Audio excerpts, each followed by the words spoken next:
Ang John chapter 3 verse 36 ay nagpapatunay na ang naligtas ng minsan ay ligtas na magpakailanman. Sinasabi sa verse 36, "He that believeth on the Son hath everlasting life, and he that believeth not the Son shall not see life, but the wrath of God abideth in him." Sinasabi dito na kapag ikaw ay sumampalataya sa anak, ay may buhay na walang hanggan ka na.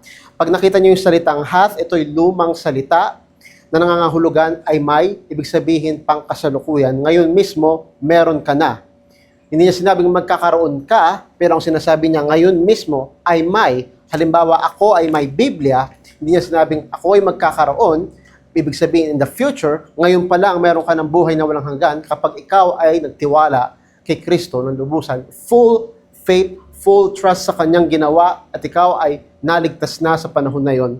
Pero sinasabi niya dito na kapag hindi ka sumampalataya, hindi mo makikita ang buhay. Na nangangahulugan na kapag hindi ka sumampalataya, walang buhay na walang hanggan na meron sa iyo, ikaw ay mapapahamak at ang puot ng Diyos ay sa iyo sapagkat hindi ka sumampalataya sa kanyang anak.